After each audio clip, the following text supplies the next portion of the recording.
zaidi na Mwenyezi Mungu nimshukuru zaidi kwa kutujalia kupata afya njema na kutuwezesha kuwepo hapa.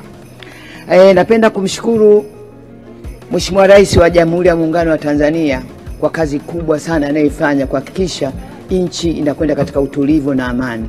Na kutulia kwake na kwa yeye na uvumilivu na ukimya ambao ameamua, basi hii ni jibu tosha kwa yeye anapenda amani ndani ya nchi hii. Mheshimiwa Spika, mimi nitazungumzia njia kuu za mapato ambazo inabidi zisimamiwe na wizara. Tunahitaji mapato zaidi. Sasa hivi Tanzania tujifunze kwa wenzetu baadhi wanafanya mabadiliko makubwa ya kiuchumi. Hatutaki tena kuchukua mahela kutoka nje ambayo inakuwa kama ni kukopa na kama ni masimango, lakini Mwenyezi Mungu kutokana na trend wanayokwenda nayo ya kiuchumi, sasa Mwenyezi Mungu azidi kuwabariki. Katika nchi hii tuna maeneo manne ambayo tunabidi tuyasimamie. Katika kilimo tunaingiza fedha za kigeni, hasa katika mazao kama ya korosho. Korosho tunaita ni green gold. Lazima yapewe kipaumbele ili tuzidi kuzalisha na kupata mapato zaidi. Mheshimiwa Spika, katika upande wa uchukuzi, bandari zetu, hizi bandari zinatuletea pesa za kigeni kwa meli zinazoingia, na kwa kweli hali ya kiuchumi ndani ya uchukuzi nayo inakwenda vizuri. Lakini nitazungumzia Wizara ya Mali Asili. Mimi ni balozi. Na katika kwa balozi, nina balozi mwenzangu ambaye ni Mwigulu Mchemba, huyu ni balozi wa watu wenye ulemavu. Hii wizara, naomba ya balozi mwenzangu unisikilize kwa makini na ujue nipe majibu mazuri. Kwanza wewe ni msikivu. Nilikushauri swala la watu wenye ulemavu na kupata gawio lao katika kupitia wizara na pamoja na vijana. Hatuna cha kusema zaidi ya kukuombea Mwenyezi Mungu urudi tena katika bunge hili mwezi wa 11. Na kujiombea sisi sote tuweze kurudi katika wakati huo. Na hili nalo liomba kwako, naomba ukalifanyie kazi na nina imani utaweza. Wizara ya Mali Asili inaingiza pato la taifa 22.5. Lakini katika hii utalii peke yake inaingiza, katika wizara inaingiza utalii peke yake 17. Lakini katika eneo la utalii inaingiza katika fedha za kigeni 30. Ili eneo nataka liboreshwe ili hizi pesa za kigeni badala ya kupata 30% tuna uwezo wa kupata hata 50%. Tujifunze, tuone wenzetu wa Seychelles, utalii peke yake inaoingizia karibu 75% ya uchumi wa nchi yao. Kwa nini nazungumza hivi? Mheshimiwa Rais alileta Royal Tour. Hii Royal Tour imeleta wageni wa kutosha. Watalii wanaoingia Tanzania ni wa kutosha wengi. Na watalii hawa wamevutiwa na spirit ile kuja nayo Mheshimiwa Rais ya kuitangaza Tanzania duniani kote. Sasa tunacha kujifunza hapa. Watalii wanataka kuja hapa wakiwa na pesa zao za kigeni. Wanahitaji malazi bora, wanataka mabarabara bora, miundombinu bora, uwasiliano bora, ili na wao wazidi kuja wengi na wengi. Tuliko katika vita ya kiuchumi. Nchi zote za jirani zinafanya utalii, lakini utalii wa Tanzania umetukuka.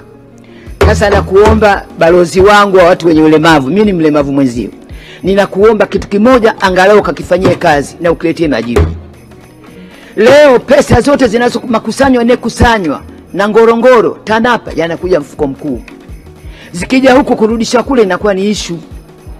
Bahati mbaya mimi ubalozi wangu lazima niusemee humo ndani kwa tunahitaji wapewe, wakusanye na watoe gawiwe kwenu.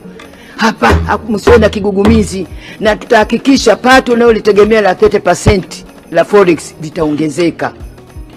Niliona clip moja, watalii wamekuwa stuck katika daraja huko kipindi cha mvua, na walipofika pale ile wanaongea, wanawaomba duniani wasaidie katika mazingira magumu.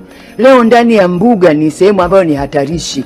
Kuna wanyama wakali ikiwemo simba, ikiwemo tembo. Sasa ukiwaacha watalii wakiwa katika mazingira yale, kwa kweli balozi mwenzangu naomba uniheshimishe kwa hili na kuomba tafadhali. Na bahati mzuri mkae chini tu muenda MOU, tunataka sisi hela hii mtupatie. watawapeni at the right time. Katika sheria ya manunuzi kuna kitu kinaitwa unatakiwa ununua, you have to buy at the right time with the right quality, quantity and price with the environment. Sasa leo kama tunakaa tunategemea watalii wanakuja, lakini mabarabara mabovu, wenzetu watateke advantage ya kutuangamiza. Mimi nikwambie Mheshimiwa Spika, nilikuwa balozi kuhakikisha geti la Gorogonjwa alifunguliwa kwa kutaka Serengeti ipate mapato. Leo Serengeti inapata mapato makubwa. Lakini nakwambia hili kwa vile nimelifanyia tafiti. Katika kulifanyia tafiti nina imani kuwa hela mnazozihitaji kwa kupitia mashirika yetu TANAPA Ngorongoro zitakuwa kubwa. Mashirika yako wengi, yako mengi.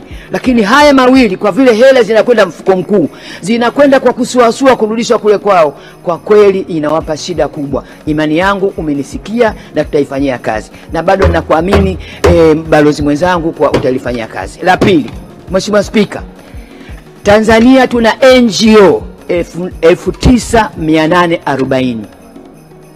Na katika hizi NGO 9840 wanasema wameingiza pesa ambazo ni trilioni 2.4. Mimi maswali yangu, Mheshimiwa Waziri na Gavana wa Benki Kuu ambao nyinyi mna dhamana ya kusimamia pesa za Tanzania zinazoingizwa nchini, je, mnazikagua hizi pesa?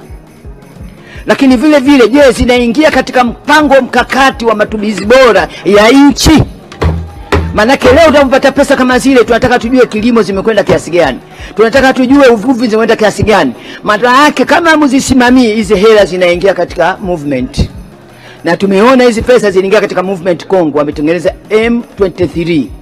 Hii M23 sasa hivi unaifanya nchi itawalike kwa vile hela za kutakasisha zimeingia kule na zinafanya vitu ambavyo havina maendeleo na mashiko ya nchi.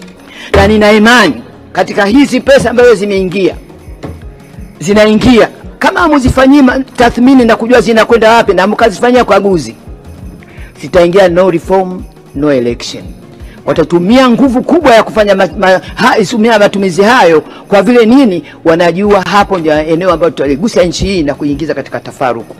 Tunamwombea Mwenyezi Mungu Mheshimiwa Rais aweze kusimamia hili, na nyinyi sisi watendaji wote kwa pamoja tusiruhusu kuileta mianya ambayo itatufanyia nchi hii iingie katika machafuko. Imani yangu mimi napenda sana nchi ina amani. Watu wa kwanza wanaoathirika katika machafuko ni walemavu. Mimi siwezi kukimbia, hivyo nitakuwa mimi nahangaika. Wanawake na watoto watahangaika hapa. Hivyo watu wanataka kuleta machafuko kama hayo, tusikubali. Watanzania lazima tuungane kwa pamoja, tusimame na amani na utulivu, na hili Mwenyezi Mungu naamini itawezekana. Mheshimiwa Spika, itazungumzia maendeleo ya mikoa ya Lindi na Mtwara. Kwa nini mikoa mingine naona inakimbia katika maendeleo, lakini hata mipango ya pesa ambazo zinakwenda katika mikoa hiyo inakuwa michache? Sasa sisi wote tunazungumza ni kama watoto wa familia moja, watoto wa Mheshimiwa Rais Samia Suluhu Hassan. Ninaomba katika maeneo ambayo tunayazungumza kila siku lazima ifanywe kazi. Kwanza tunahitaji barabara ya kutoka Lindi, kutoka Dar es Salaam mpaka Mtwara, mpaka na Mtumbo, ziimarishwe. Kwa nini nazungumza? Hii sasa hivi barabara ya kutoka Lindi mpaka Mozambiki ni barabara ya kimataifa. Watu wa Mozambiki wanategemea mizigo yao kuchukua kutoka Tanzania. Lakini leo kama umechukua mzigo kutoka Tanzania unaupeleka Mozambiki katika mazingira yale, kwa kweli hatujaifanyia haki. Lakini vile vile tusimame na bandari ndogo ndogo. Nimeona mwenzangu amezungumza hapa. Leo Lindi tuna bandari ndogo. Tukisimama na bandari ya Lindi na tukasimama na Komoro, kwa kweli uchumi tutakayopata, hii tunasema tunategemea trilioni 50 ambayo zimeshaweza kukusanywa mpaka leo. Nina imani Mheshimiwa Waziri, wewe ni mchumi na wewe ni mwanasheria, utasimamia tutaweza kuvuka, mapato yatazidi kuongezeka. Na mimi nasema tena, Wizara ya Madini, Wizara ya Kilimo, Wizara ya Utalii, tusimame kwa pamoja, wabunge tuangalie na tuone tuweze kuisimamia, na watendaji wakakae kusimamia hizi wizara ili uchumi bora wa Tanzania hii uweze kupatikana. Nitaizungumzia tena Lindi. Lindi ni kisiwa. Leo mkoa wa Lindi kipindi cha masika mtu wa Liwale hawezi kutembea. Huwezi kwenda Liwale hata kwa gari. Mpaka hata waziri alikwenda wakati huo Bashungwa alikwenda kwa helikopta. Sasa yeye alikwenda kwa helikopta. Je, wananchi wa Lindi wanafanya nini? Hivyo naomba katika bajeti zenu, hata kama ilikuwa pengine mlikuwa mmetoa bajeti ndogo, naomba bajeti ya mkoa wa Lindi, barabara zake ni mbaya, huwezi kulinganisha na mikoa mingine yote. Baada ya kusema haya, ninakushukuru sana Mheshimiwa Spika, Mheshimiwa Waziri, balozi kwa watu wenye ulemavu. Leo ninaona walemavu wako vizuri na wanakupenda.